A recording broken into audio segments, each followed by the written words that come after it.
UPSC को क्या चाहिए, सबसे पहले हमें ये जानने की जरूरत है यूपीएससी को क्या चाहिए। क्योंकि एग्जाम हॉल में 3 ही चीजें जाती है, आप, आपका दिमाग और आपका पेन। वो बहानों की चादर ओढ़ना बंद करें और प्रीलिम्स निकालें, कैसे भी करके प्रीलिम्स निकालें। जैसे विकास सर क्लास में कहते थे, कोई भी टॉपिक को ऐसे पढ़ो कि उसको बंजर कर दो।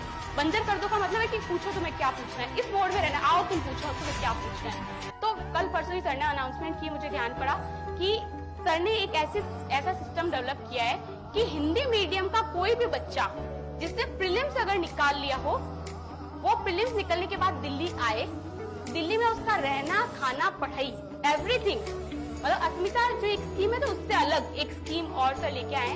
तो आपको कुछ भी नहीं करना, आपको प्रीलिम्स निकालना है। मतलब इतना तो आप एक अगर ब्यूरोक्रेट बनने जा रहे हैं तो इतनी जिम्मेदारी तो उठाएं कि हम प्रीलिम्स निकाल ले, तो एक सीरियस एस्पिरेंट के तौर पे अपने आप को पेश कर सके।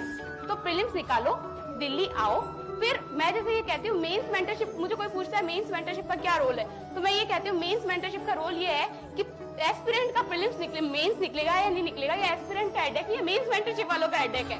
तो वो आप पे इतना काम करेंगे वहां पे कि आपका मेंस जो है, अगर आप एक्चुअली वहां पे फॉलो करते हैं तो वो निकलेगा। वो कैसे निकलेगा, क्या प्रोसेस रहता है, वो मैं थोड़ा सा आपको यहाँ समझाती हूँ कि मेंस मेंटरशिप का एक शेड्यूल मिलता है आपको, उस शेड्यूल के अकॉर्डिंग टेस्ट होते हैं, उसमें प्रॉपर सब्जेक्ट वाइज टेस्ट होते हैं। तो 2 तरीके से टेस्ट चलते हैं वहां पे। एक तो डेली प्रैक्टिस आंसर होते हैं, क्वेश्चन आंसर फॉर्मेट में आपको मिलते हैं 20-20 क्वेश्चन। तो वो 20-20 क्वेश्चन मिलेंगे, तो लगभग आप जब पूरा मीन्स कंप्लीट होने का आएगा तो 900,000 क्वेश्चन जो है आपको क्वेश्चन आंसर फॉर्मेट में वहां मिलेंगे। तो वो हो गया। उसके बाद में दूसरा आपकी टेस्ट सीरीज चलेगी। तो टेस्ट सीरीज में एक तो पहले 3-3 घंटे वाली चलेगी इनिशियली, कि 3-3 घंटे सब्जेक्ट वाइज टेस्ट लिखने हैं, फिर फुल टेस्ट होंगे, फिर पेपर वाइज टेस्ट होंगे, और एग्जाम से ठीक 15-20 दिन पहले आपके बकायदा जैसे मेंस होना है फाइनल मेंस, वैसे आपका पूरा मॉक मेंस होगा। ऐसे का पेपर हुआ, फिर सुबह शाम पेपर 1 दिया, पेपर 2 दिया। ये प्रोसेस इतना जटिल होता है ना कि आपके हाथ सूज जाते हैं अगर आपने पहले आंसर राइटिंग नहीं की होती है तो मॉक मेंस में अगर आप ये सब चीजें फेस कर लेंगे। मुझे याद है कि मैंने आंसर राइटिंग नहीं की थी ज्यादा, तो मैं जब मेंस देख के आती थी फाइनल मेंस, तो मेरा हाथ पूरा सूज जाता था। वो इस स्थिति में भी नहीं होता था कि अगले दिन का पेपर लिखा जाएगा क्या। तो मैंने सारे मेंस गोलियां खा के लिखे हैं कि कैसे भी करके ये 10 दिन निकले तो मेंस लिखा जाए। तो ये गलतियां ना करें, पहले से आंसर राइटिंग की इतनी प्रैक्टिस करें कि आपका हाथ यूजुअल हो जाए। वहाँ आपको ना इतना टाइम नहीं मिलता है कि हम जो यहाँ पे करते हैं फाउंडेशन में, कि क्या बॉडी हो, क्या कंक्लूजन हो, क्या इंट्रोडक्शन हो, तो वहाँ पे इतना टाइम नहीं होता है। वहाँ पे आप क्वेश्चन पढ़ते हो और लिखना शुरू करते हो। तो जो आपके पेन की पहले से आदत है, आपको पता है एक बार बचपन में हम साइकिल चलाना सीखते हैं तो उसको दोबारा सीखने की जरूरत नहीं पड़ती है। क्यों? क्योंकि हमारे ब्रेन में कहीं ना कहीं वो सिस्टम की सेटिंग हो गई है। तो जो आपका पेन जो है मॉक में लिखेगा, वो आपके पेन की सेटिंग हो जाएगी वहाँ पे। वो आप भूल जाओगे चीजें, बट आपका पेन नहीं भूलेगा कि वहाँ पे आपको क्या लिखना है। क्योंकि एग्जाम हॉल में 3 ही चीजें जाती है, आप, आपका दिमाग और आपका पेन।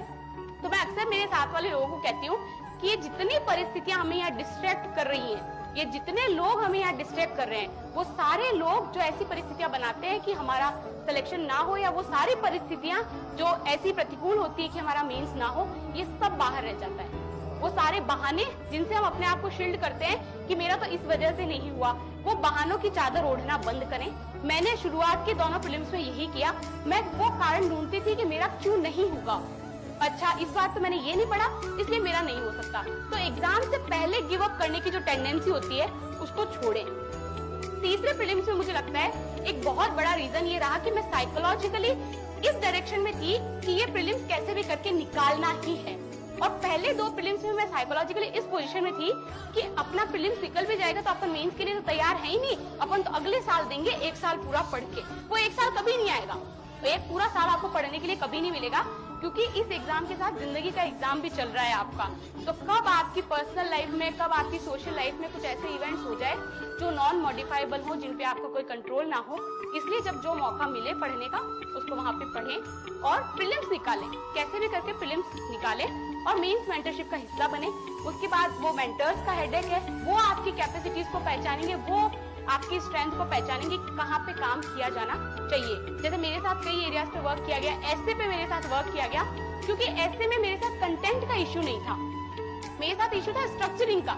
मैं ना जो होता है पीछे पेपर वर्क करना, कि पहले हम आउटलाइन बनाएंगे कि कैसे ऐसे को लिखा जाना चाहिए, क्या इंट्रोडक्शन होगा, फिर मेन पॉइंट्स क्या होंगे, क्या कंक्लूजन होगा, तो मैं वो नहीं करती थी क्योंकि वो करने में मेंटल वर्क करना पड़ता है, तो जोर आता है, तो मैं वो नहीं करती थी।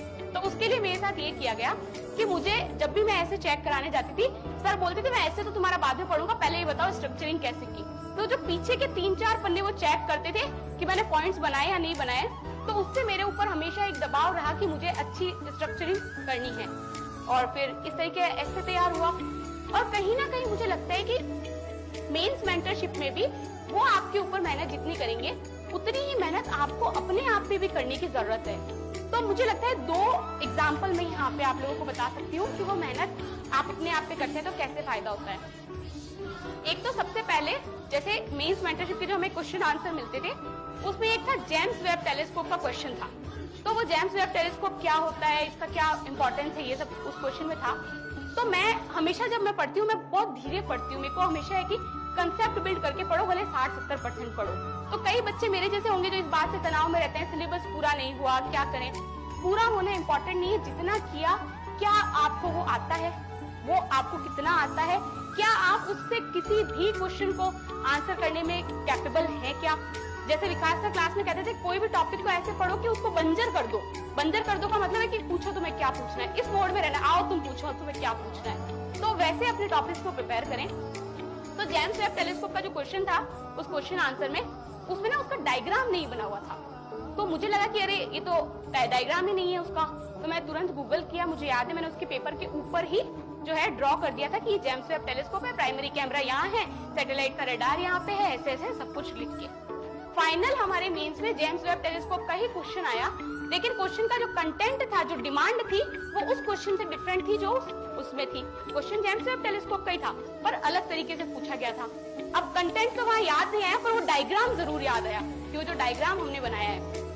तो मैं ये कहूंगी कि मेंटरशिप के साथ अपने आप पे भी मेहनत करें।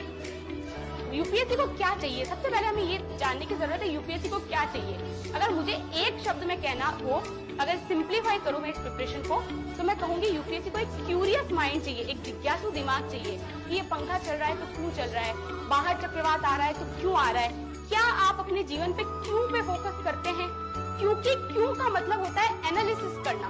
एनालिसिस का मतलब होता है जितनी भी घटनाएं हो रही है, क्या आप उसका पॉजिटिव और नेगेटिव ये देखने को तैयार हो, क्या आप अपना दिमाग चलाने, क्योंकि अल्टीमेटली आपको ब्यूरोक्रेसी में जाके भी यही करना है। आपके पास 2 पक्ष होंगे, उसका आपको एनालिसिस करना है, कौन सा बेटर है, कौन सा नहीं बेटर है, और उनके बेसिस पे क्या डिसीजन लिया जाए। तो अपने आप में एनालिसिस की कैपेबिलिटी डेवलप करें, और वो एनालिसिस की कैपेबिलिटी कैसे डेवलप होगी, धीरे धीरे डेवलप होगी।